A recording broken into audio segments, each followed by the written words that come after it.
أعماشا نور كلو حكم إذا وحي النبي صلى الله عليه وسلم حديث لك سوري لي بيحب سوا صاري سورة الكهف قفك آخرية أضاء الله من النور ما بين الجمعتين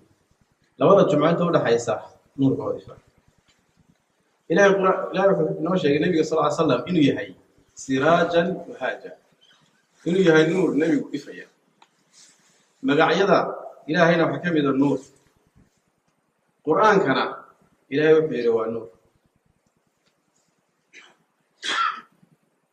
عدة هذا عابد الإسلام هذا هوستك تتهدي نور يهي وحكو سيئلة وكتابك النور يهي عدة كبسه ديبين النور لقلت لمعامي آخر سكي السنة ونور يهي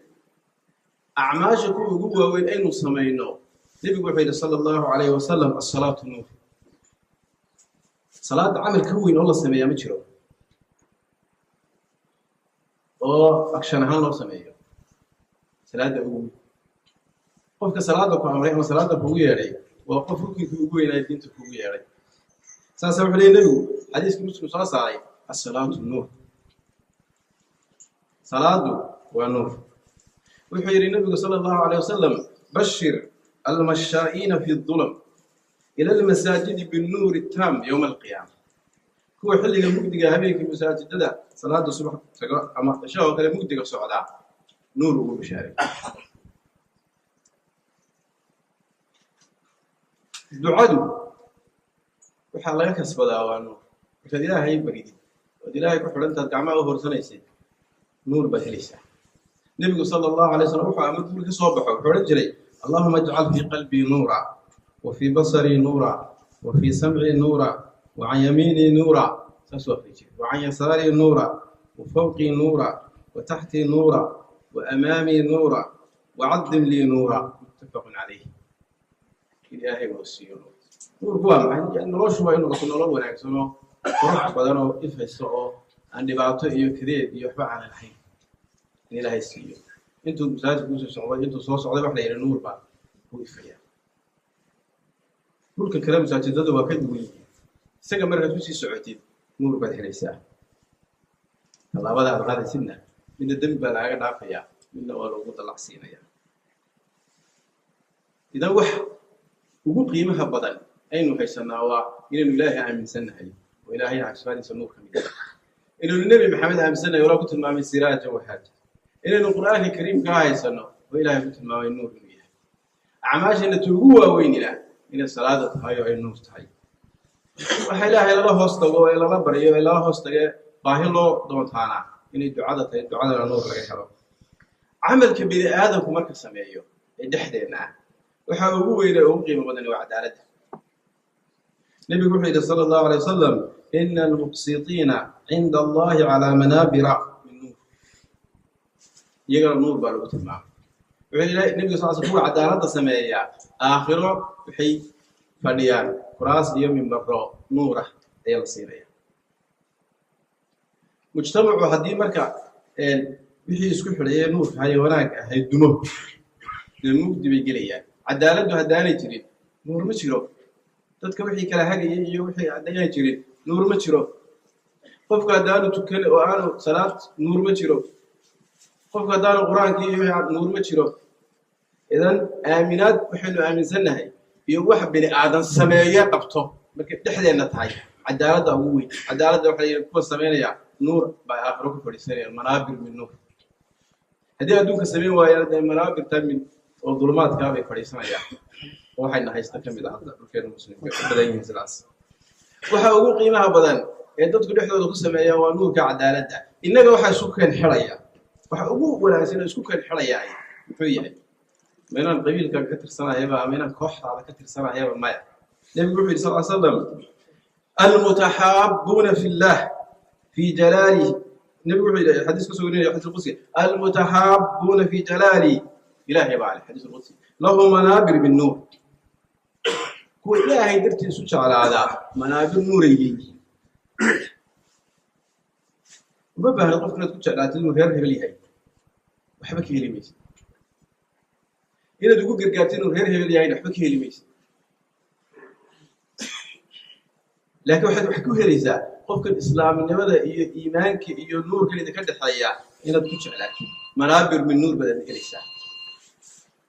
laakiin haddaad isleedahay maya waa kanna waa reer kanna maaha islaamnimadu saa ma taqaano laakiin innaga wax neela ku sallidayo qofkani hadduu hina hebel yahayna inuu kaa xigo dadka kale ina hebel haddaanu ahayna inuu kaa fog yahay nebi maxamedna wuxuu ilaahay ka soo warinayaa kuwa ilaah aniga dartay isu jeclaada oo islaamnimadu ka dhaxaysaaye nuur bay helayaan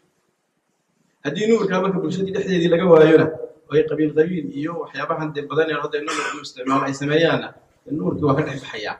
dagaal iyo musuqmaasuq iyo fawdo iyo isriixriix iyo dhibtayna hadda ku jirno muslimka oo dhammi ku wada jiraan unbaa imanaya marka cadaaladda laga tagana nuurkii waa baaba'ayaayo isdulmiga iyo musuqmaasuqa iyo corruptionka iyo waxaasa meesha imanaya marka salaadii iyo acmaashii khayrka lahayda nuurka sababaysa laga tago iyo qur-aankiina dulmi unbaa imanaya idan qaabkan diintu inala doonayso ama bini aadamnimo aan isku xidhnaan ama camal aynu samaynayno oo aynu maanta la yaabanahay yurub cadaaladda ay sameeyaan aynu leenahay cid basharo hadda adduunka joogto ka cadaalad fiican hadda ma jirto qaabka systemka hadda iyagu dhigteen cadaaladda oo cid allaale cid wax kugu samaynaysa aanay jirin oo halka haddaad martin si cadaaladda maxkamadda lagu geynayo si cadaaladda lagu xukumayo si cadaaladda aad xaq aad usoo helaysid dhul adduunka muslim ha ahaado dadka kalebe dhul kale aad ka heli kartaa ma jiro inagoo muslimku yahay dadka ugu qiimaha badan waxay haystaan adduun maanta lagu maamulo oo ilaahay leeyahay kitaabku waa nuur oo nebi maxamed waa nuura oo camaashiina waa nuura oo walaaltinimadiina waa nuura oo cadaaladii waa nuur haddana ma ogolin waxa wada bedelay wax nooc kale أقول قولي هذا وأستغفر الله لي ولكم استغفروه إنه هو الغفور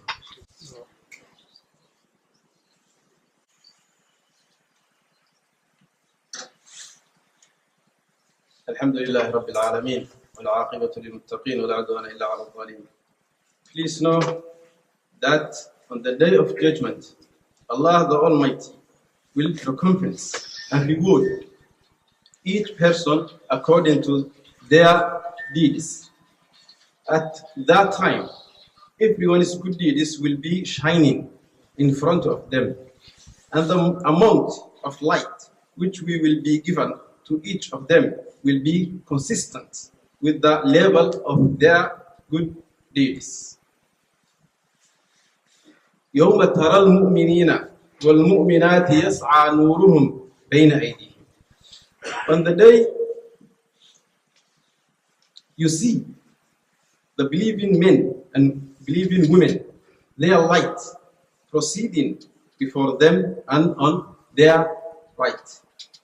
In translation of this ayah, Abdullah ibn Mas'ud, may Allah be pleased with him, said, they will be given their light, each according to their deeds. Some of them will be given a light in their hands as enormous as the mountain, and others will be given light that is less than that. So, on the day of judgment, people will be different levels, each in accordance with the light they were given, which is something that the Messenger of Allah sallallahu alaihi wasallam has explained, as he said, أول زمرة تدخل الجنة على سورة القمر ليلة البدر. The first batch of people who will enter Al-Jannah will be glittering like the full moon, and the batch next to them will be glittering like the most brilliant star in the sky. Thus,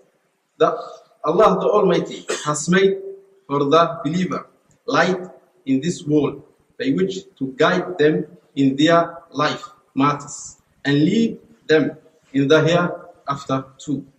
Such light is given in consistency of the acts of worship and obedience that the believer performs.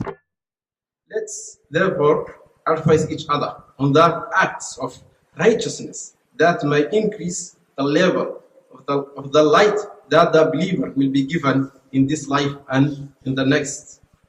The first deed which earns the believer light is recitation of the Holy Quran. This is because the Holy Quran is the straight path and the clear light about which Allah the Almighty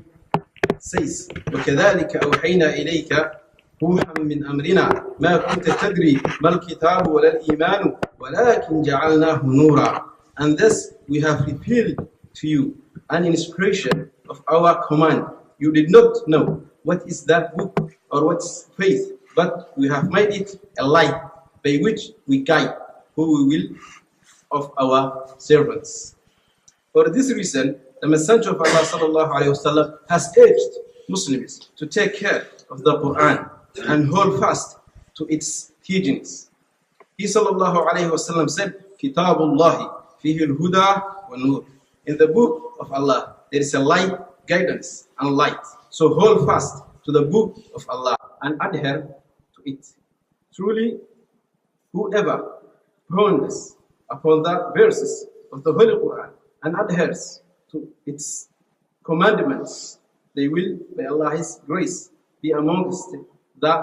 rightly guided servant in this world, and their light will shine brightly on the day of judgment. Allah subhanahu wa ta'ala says, this is a book that we have revealed to you, O Muhammad, that you might bring mankind out of darkness to the light. Furthermore, the deeds that are greatly rewarded and have a light also include reciting Surah Al-Kahf on Friday. The Messenger of Allah sallallahu alaihi wasallam said, "Man qara'a Surah Al-Kahf fi yawm al-Jum'ah, adaa lahu min al-nuri ma bayna al-jum'atayn." Whoever recites Surah Al-Kahf on Friday will have a light shining for him from one Friday to the next. It's also good to know that the brightness of the light of the Muslim increases on the day of resurrection if they have perfected their purification and ablution in this life. The Rasulullah sallallahu alaihi wasallam illustrated this as he said, إن أمتي يدعون يوم القيامة غرا محجلين من آثار الوضوء. And the Prophet sallallahu alaihi wasallam said, "As-salatu nur." Prayer is light. The Prophet sallallahu alaihi wasallam mentioned prayer one is and said, "Man hafadha alayha kanat lahu nuran wa burhanan wa najatan min an-nari yawm al-qiyamah." اللهم صل على محمد وعلى ال محمد كما صليت على ابراهيم وعلى ال ابراهيم انك حميد مجيد. اللهم بارك على محمد وعلى ال محمد كما باركت على ابراهيم وعلى ال ابراهيم انك حميد مجيد. اللهم انا ظلمنا انفسنا وان لم تغفر لنا وترحمنا لنكونن من الخاسرين. ربنا اتنا في الدنيا حسنه وفي الاخره حسنه وقنا عذاب النار. اللهم اهدنا واهد بنا، اللهم ثبتنا على الدين وتوفنا مسلمين والحقنا بالصالحين يا ارحم الراحمين. واخر دعوانا الحمد لله رب العالمين. أشهد أن لا إله إلا الله.